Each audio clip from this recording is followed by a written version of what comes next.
ਗਿਆਨੀ ਹਰਪ੍ਰੀਤ ਸਿੰਘ ਨੇ ਅਕਾਲੀ ਦਲ ਬਾਰੇ ਵੱਡਾ ਬਿਆਨ ਦਿੱਤਾ ਹੈ। ਉਹਨਾਂ ਕਿਹਾ ਕਿ ਬੰਦੇ ਆਉਂਦੇ ਹਨ ਤੇ ਚਲੇ ਜਾਂਦੇ ਹਨ, ਪਰ ਸ਼੍ਰੋਮਣੀ ਅਕਾਲੀ ਦਲ ਕਦੇ ਖਤਮ ਨਹੀਂ ਹੋਵੇਗਾ, ਕਿਉਂਕਿ ਇਹ ਸ਼੍ਰੀ ਅਕਾਲ ਤਖਤ ਸਾਹਿਬ ਦੀ ਫਸੀਲ ਤੋਂ ਬਣਿਆ ਹੈ।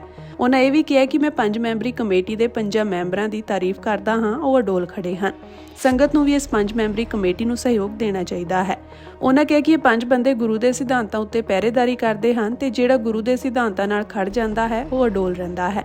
ਉਹਨਾਂ ਇਸ ਮੌਕੇ ਇਹ ਵੀ ਕਿਹਾ ਕਿ ਨੌਜਵਾਨ ਪੰਜਾਬ ਦੀ ਸਿਆਸਤ ਵਿੱਚ ਵੱਡੀ ਭੂਮਿਕਾ ਨਿਭਾ ਸਕਦੇ ਹਨ। ਸਿਆਸਤ ਨਿਘਾਰ ਵੱਲ ਚਲੀ ਗਈ ਹੈ, ਜਿਸ ਦਾ ਪੰਜਾਬ ਨੁਕਸਾਨ ਭੁਗਤ ਰਿਹਾ ਹੈ ਅਤੇ ਆਉਣ ਵਾਲੇ ਸਮੇਂ ਵਿੱਚ ਵੀ ਭੁਗਤਣਗੇ, ਪਰ ਨੌਜਵਾਨ ਹੀ ਇਸ ਨੂੰ ਉੱਤੇ ਚੁੱਕ ਸਕਦੇ ਹਨ। ਮੇਰੀ ਮੁਰਾਦ ਉਹ 5 ਮੈਂਬਰੀ ਕਮੇਟੀ ਤੋਂ ਜਿਹੜੀ 7 ਮੈਂਬਰੀ ਸੀ 5 ਮੈਂਬਰੀ ਰਹਿ ਗਈ ਉਸ ਕਮੇਟੀ ਤੋਂ। ਉਹਦੀ ਇੱਜ਼ਤ ਕਰੋ, ਉਹਦਾ ਸਨਮਾਨ ਕਰੋ। ਕਿਉਂ? ਕਿਉਂਕਿ ਉਹ ਪੁਨਰ ਸਰਜੀਤੀ ਨਾਲ, ਆਪਣੀ ਮਰਜ਼ੀ ਨਾਲ ਨਹੀਂ, ਸ੍ਰੀ ਅਕਾਲ ਤਖਤ ਸਾਹਿਬ ਦੇ ਹੋਏ ਆਦੇਸ਼ਾਂ ਮੁਤਾਬਕ ਉਹ ਪੁਨਰ ਸਰਜੀਤੀ ਲਈ ਯਤਨ ਕਰਨ ਵਾਸਤੇ ਖੜ ਗਏ। ਇਸ ਲਈ ਉਹ ਸਨਮਾਨ ਦੇ ਹੱਕਦਾਰ ਨੇ, ਇਸ ਲਈ ਉਹ ਅਦਬ ਦੇ ਹੱਕਦਾਰ ਨੇ। ਪਰ ਅਸੀਂ ਸਾਰੇ ਉਹਨਾਂ ਨਾਲ ਔਰ ਨਾਲ ਰਹਾਂਗੇ, ਉਹਨਾਂ ਦੇ ਪਿੱਛੇ ਚੱਲਾਂਗੇ, ਤਾਂ ਕਿ ਅਸੀਂ ਆਪਣੀਆਂ ਸੰਪਰਦਾਵਾਂ, ਅਸੀਂ ਆਪਣੀਆਂ ਜਥੇਬੰਦੀਆਂ ਔਰ ਅਸੀਂ ਆਪਣੀਆਂ ਸੰਸਥਾਵਾਂ ਜਿਹੜੀਆਂ ਹੈ ਉਹ ਬਚਾ ਸਕੀਏ। ਹੁਣ ਗੱਲ ਸੰਸਥਾਵਾਂ ਦੇ ਵਕਾਰ ਦੀ ਹੈ। ਸੰਸਥਾਵਾਂ ਦੇ ਵਕਾਰ ਦੀ ਮੈਂ ਬਹੁਤ ਵਾਰ ਕਿਹਾ ਕਿ ਹਰ ਧਰਮ ਦੇ ਵਿੱਚ ਹੀ ਸੰਸਥਾਵਾਂ ਹੁੰਦੀਆਂ ਨੇ ਜਿਹੜੀਆਂ ਉਸ ਧਰਮ ਨੂੰ ਪ੍ਰਫੁੱਲਤ ਕਰਨ ਦੇ ਵਿੱਚ ਔਰ ਸੁਰਜੀਤ ਕਰਨ ਦੇ ਵਿੱਚ ਔਰ ਹਰਾ ਭਰਾ ਰੱਖਣ ਦੇ ਵਿੱਚ ਬੜੀ ਅਹਿਮ ਭੂਮਿਕਾ ਨਿਭਾਉਂਦੀਆਂ ਨੇ, ਬੜੀ ਅਹਿਮ ਭੂਮਿਕਾ ਨਿਭਾਉਂਦੀਆਂ ਨੇ। ਤੇ ਜੇ ਕੋਈ ਵੀ ਘਰ ਹੈ, ਸਾਨੂੰ ਉਹ ਘਰ ਦੀ ਰੋਜ਼ ਸਫਾਈ ਕਰਨੀ ਪੈਂਦੀ। ਸੁਭਾਵਿਕ ਹੀ ਹੈ, ਹਵਾ ਚੱਲਦੀ ਹੈ, ਮਿੱਟੀ ਘੱਟਾ ਅੰਦਰ ਆਉਂਦਾ ਹੈ, ਅਸੀਂ ਰੋਜ਼ ਸਫਾਈ ਕਰਦੇ ਹਾਂ, ਰੋਜ਼ ਸਫਾਈ। ਤੇ ਜੇ ਸਫਾਈ ਬੰਦ ਕਰ ਦਈਏ ਫਿਰ ਕੀ ਹੋਊਗਾ? ਫਿਰ ਕੁਝ ਸਮਾਂ ਤੱਕ ਉਹ ਘਰ ਜਿਹੜਾ ਭੂਤ ਬੰਗਲਾ ਬਣ ਜੂਗਾ, ਅਸੀਂ ਰਹਿਣ ਲਈ ਤਿਆਰ ਨਾ ਹੋਵਾਂਗੇ, ਫਿਰ ਉਹ ਖੰਡਰ ਬਣ ਜੂਗਾ, ਫਿਰ ਉਹ ਡਿੱਗ ਪਊਗਾ, ਫਿਰ ਉਹਦੀ ਹੋਂਦ ਖਤਮ ਹੋ ਜੂ। ਇਵੇਂ ਸੰਸਥਾਵਾਂ ਜਿਹੜੀਆਂ ਹੁੰਦੀਆਂ ਨੇ ਨਾ, ਸੰਸਥਾਵਾਂ ਇਹ ਵੀ ਘਰ ਹੀ ਹੁੰਦੀਆਂ। ਇਹਦੇ ਵਿੱਚ ਵਿਅਕਤੀ ਆਉਂਦੇ ਨੇ, ਆਪਣਾ ਕਾਰਜ ਕਰਦੇ ਨੇ, ਫਿਰ ਚਲੇ ਜਾਂਦੇ ਨੇ, ਆਉਂਦੇ ਨੇ, ਕਾਰਜ ਕਰਦੇ ਨੇ, ਚਲੇ ਜਾਂਦੇ ਨੇ। ਚੰਗੇ ਹੁੰਦੇ ਆ ਉਹ ਟਿਕ ਜਾਂਦੇ ਆ ਕੁਝ ਸਮਾਂ, ਅਗਰ ਨਹੀਂ ਚੰਗੇ ਹੁੰਦੇ, ਨਹੀਂ ਠੀਕ ਕੰਮ ਕਰਦੇ, ਉਹ ਥੋੜਾ ਸਮਾਂ ਬਿਤਾ ਕੇ ਚਲੇ ਜਾਂਦੇ ਆ। ਔਰ ਘਰ ਸਾਫ਼ ਰਹਿੰਦਾ। ਤੇ ਜੇ ਕੋਈ ਪੱਕਾ ਜੰਮ ਕੇ ਬਹਿ ਜੇ ਵੀ ਅਸੀਂ ਤਾਂ ਜਾਣਾ ਹੀ ਨਹੀਂ, ਅਸੀਂ ਤਾਂ ਹਿੱਲਣਾ ਹੀ ਨਹੀਂ ਹੈ, ਤੇ ਨਾ ਹੀ ਅਸੀਂ ਸਾਫ਼ ਸਫਾਈ ਕਰਨੀ ਹੈ,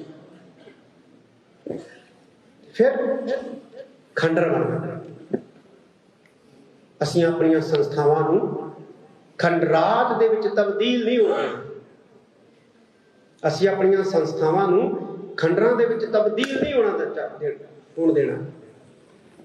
ਜਿਹੜੇ ਖਲੇਪੜ ਲੈ ਰਹੇ ਨੇ, ਅਸੀਂ ਇਹਨਾਂ ਖਲੇਪੜਾਂ ਨੂੰ ਜਿਹੜਾ ਹੈ ਉਹ ਰਿਪੇਅਰ ਕਰਨਾ ਹੈ, ਉਹਨਾਂ ਦੀ ਜਗ੍ਹਾ ਅਸੀਂ ਮੁਰੰਮਤ ਕਰਨੀ ਹੈ, ਸਾਫ਼ ਰੱਖਣਾ। ਇਹ ਸਾਡੀ ਜ਼ਿੰਮੇਵਾਰੀ ਹੈ, ਸਾਡਾ ਫਰਜ਼ ਹੈ, ਸਾਡੀ ਡਿਊਟੀ ਹੈ। ਔਰ ਤੁਹਾਡੇ ਸਹਿਯੋਗ ਤੋਂ ਬਿਨਾਂ ਇਹ ਕਾਰਜ ਨਹੀਂ ਹੋ ਸਕਦਾ।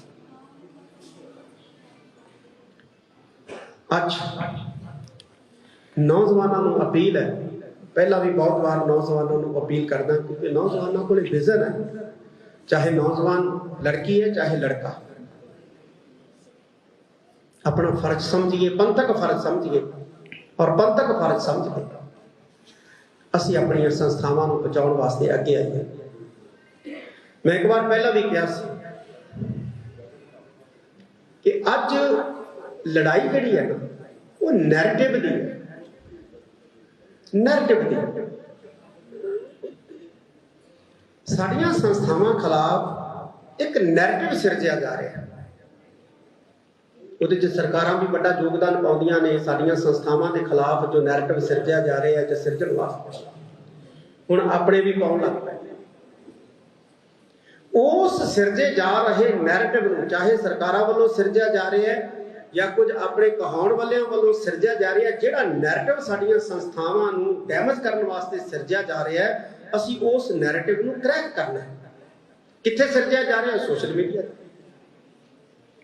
ਸੋਸ਼ਲ ਮੀਡੀਆ ਤੇ ਸਿਰਜਿਆ ਜਾ ਰਿਹਾ ਨੈਰੇਟਿਵ, ਜਿਹੜੇ ਸਿਧਾਂਤਾਂ ਨਾਲ ਖੜੇ ਆ ਉਹਨਾਂ ਨੂੰ ਕਰੈਕਟਰਲੈਸ ਦੱਸਿਆ ਜਾ ਰਿਹਾ। ਜਿਹੜੇ ਸਿਧਾਂਤਾਂ ਤੋਂ ਭਗੌੜੇ ਹੋ ਗਏ ਆ ਉਹ ਧਰਮ ਪੁੱਤਰ ਬਣੇ ਬੈਠੇ। ਉਹ ਕਹਿੰਦੇ ਧਰਮ ਪੁੱਤਰ ਹੈ ਜੀ, ਧਰਮ ਦੀ ਰਾਖੀ ਕਰ ਰਹੇ। ਕਿੱਥੇ? ਸੋਸ਼ਲ ਮੀਡੀਆ ਤੇ। ਜੇ ਸਾਡਾ ਨੌਜਵਾਨ ਉਹਨਾਂ ਵੱਲੋਂ ਬੜੀ ਚਤੁਰਾਈ ਤੇ ਸ਼ਾਤਰਤਾ ਦੇ ਨਾਲ ਸਿਰਜੇ ਜਾ ਰਹੇ ਨੈਰੇਟਿਵ ਨੂੰ ਕਰੈਕ ਕਰਨ ਦੇ ਵਿੱਚ ਆਪਣਾ ਯੋਗਦਾਨ ਪਾਉਣਾ ਸ਼ੁਰੂ ਕਰਤਾ,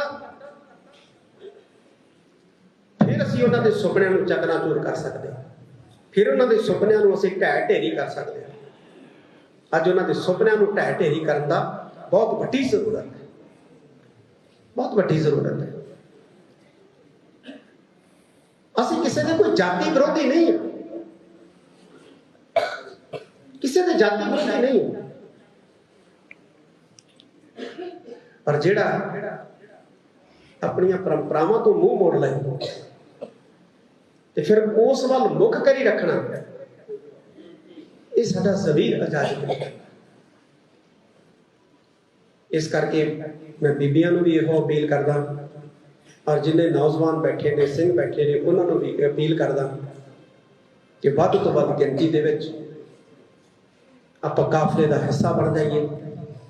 ਕਾਫਲਾ ਵੱਡਾ ਹੁੰਦਾ ਤੁਰਿਆ ਜਾਏਗਾ। ਜਿਵੇਂ ਜਿਵੇਂ ਸਾਡਾ ਕਾਫਲਾ ਵੱਡਾ ਹੁੰਦਾ ਤੁਰਿਆ ਜਾਏਗਾ, ਉਹਨਾਂ ਦਾ ਆਪਣੇ ਆਪ ਹੀ ਛੋਟਾ ਹੁੰਦਾ ਤੁਰਿਆ ਜਾਏਗਾ। ਹੁਣ ਆਪਾਂ ਨੂੰ ਆਪਣੀ ਲਕੀਰ ਜਿਹੜੀ ਆ ਉਹ ਵੱਡੀ ਕਰਨੀ ਚਾਹੀਦੀ। ਉਹ ਢਾਉਣਗੇ, ਢਾਉਂਦੇ ਫਿਰਨ। ਆਪਾਂ ਨੂੰ ਆਪਣੀ ਲਕੀਰ ਜਿਹੜੀ ਆ ਉਹ ਵੱਡੀ ਕਰਨੀ ਚਾਹੀਦੀ। ਜਦੋਂ ਅਸੀਂ ਆਪਣੀ ਲਕੀਰ ਵੱਡੀ ਕਰ ਲਈ, ਉਹਨਾਂ ਦੀ ਆਪਣੇ ਆਪ ਹੀ ਛੋਟੀ ਹੋ ਜਾਣੀ। ਉਹਨਾਂ ਦੀ ਲਕੀਰ ਨੂੰ ਢਾਹ ਕੇ ਛੋਟੀ ਕਰਨ ਦੀ ਸਾਨੂੰ ਕੋਈ ਜ਼ਰੂਰਤ ਨਹੀਂ। ਉਹਨਾਂ ਨੂੰ ਕ੍ਰਿਟਿਸਾਈਜ਼ ਕਰਨ ਦੀ ਸਾਨੂੰ ਕੋਈ ਜ਼ਰੂਰਤ ਨਹੀਂ। ਬਸ ਅਸੀਂ ਆਪਣੀ ਗੱਲ ਕਰੀਏ, ਆਪਣੇ ਏਜੰਡੇ ਦੀ ਗੱਲ ਕਰੀਏ, ਉਹਨਾਂ ਦੀ ਟੂਕ ਮਾਤਰ ਚਰਚਾ ਕਰੀਏ ਤੇ ਅੱਗੇ ਤੁਰੀਏ। ਤੁਸੀਂ ਗੁਰਬਾਣੀ ਦੀ ਖਾਸੀਅਤ ਦੇਖੋ। ਸ੍ਰੀ ਗੁਰੂ ਅਮਰਦਾਸ ਜੀ ਮਹਾਰਾਜ ਦੇ ਸ਼ਬਦ ਲੈ ਲਓ, ਸ੍ਰੀ ਗੁਰੂ ਰਾਮਦਾਸ ਮਹਾਰਾਜ ਦੇ ਸ਼ਬਦ ਲੈ ਲਓ, ਸ੍ਰੀ ਗੁਰੂ ਅਰਜਨ ਦੇਵ ਜੀ ਮਹਾਰਾਜ ਦੇ ਸ਼ਬਦ ਲੈ ਲਓ, ਨੌਵੇਂ ਪਾਤਸ਼ਾਹ ਦੇ ਲੈ ਲਓ, ਪਹਿਲੇ ਪਾਤਸ਼ਾਹ ਦੇ ਲੈ ਲਓ। ਖੂਬਸੂਰਤ ਗੱਲ ਪਤਾ ਕੀ ਦਿਖਦੀ ਹੈ? ਜੇ 4 ਬੰਦਾਂ ਦਾ ਸ਼ਬਦ ਹੈ ਨਾ, ਜਾਂ 4 ਚਰਨਾਂ ਦਾ ਸ਼ਬਦ ਹੈ, ਉਹਦੇ ਵਿੱਚੋਂ 3 ਚਰਨਾਂ ਦੇ ਵਿੱਚ ਜਾਂ 3 ਬੰਦਾਂ ਦੇ ਵਿੱਚ ਗੁਰਮੁਖ ਦੀ ਗੱਲ ਕੀਤੀ ਹੈ।